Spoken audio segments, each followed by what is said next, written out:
And they came over unto the other side of the sea, into the country of the Gadarenes. And when he was come out of the ship, immediately there met him out of the tombs a man with an unclean spirit, who had his dwelling among the tombs, and no man could bind him, no, not with chains, because that he had been often bound with fetters and chains, and the chains had been plucked asunder by him, and the fetters broken in pieces, neither could any man tame him. And always, night and day, he was in the mountains, and in the tombs, crying, and cutting himself with stones. But when he saw Jesus afar off, he ran and worshipped him, and cried with a loud voice, and said, What have I to do with thee, Jesus, thou Son of the Most High God?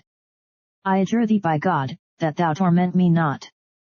For he said unto him, Come out of the man, thou unclean spirit. And he asked him, What is thy name? And he answered, saying, My name is Legion, for we are many. And he besought him much that he would not send them away out of the country. Now there was there nigh unto the mountains a great herd of swine feeding.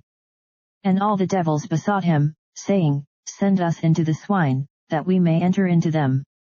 And forthwith Jesus gave them leave. And the unclean spirits went out, and entered into the swine, and the herd ran violently down a steep place into the sea, they were about 2,000, and were choked in the sea. And they that fed the swine fled, and told it in the city, and in the country. And they went out to see what it was that was done. And they come to Jesus, and see him that was possessed with the devil, and had the legion, sitting, and clothed, and in his right mind, and they were afraid. And they that saw it told them how it befell to him that was possessed with the devil, and also concerning the swine. And they began to pray him to depart out of their coasts. And when he was come into the ship, he that had been possessed with the devil prayed him that he might be with him. Howbeit Jesus suffered him not, but saith unto him, Go home to thy friends, and tell them how great things the Lord hath done for thee, and hath had compassion on thee. And he departed, and began to publish in Decapolis how great things Jesus had done for him, and all men did marvel. And when Jesus was passed over again by ship unto the other side, much people gathered unto him, and he was nigh unto the sea. And, behold, there cometh one of the rulers of the synagogue, Jairus by name, and when he saw him, he fell at his feet, and besought him greatly, saying, My little daughter lieth at the point of death, I pray thee, come and lay thy hands on her, that she may be healed, and she shall live. And Jesus went with him, and much people followed him, and thronged him. And a certain woman, which had an issue of blood 12 years, and had suffered many things of many physicians, and had spent all that she had, and was nothing bettered, but rather grew worse, when she had heard of Jesus, came in the press behind, and touched his garment. For she said, If I may touch but his clothes, I shall be whole.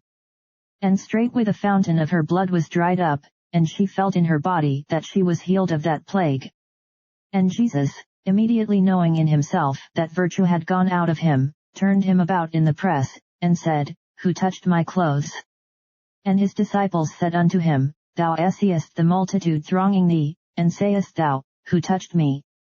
And he looked round about to see her that had done this thing. But the woman fearing and trembling, knowing what was done in her, came and fell down before him, and told him all the truth.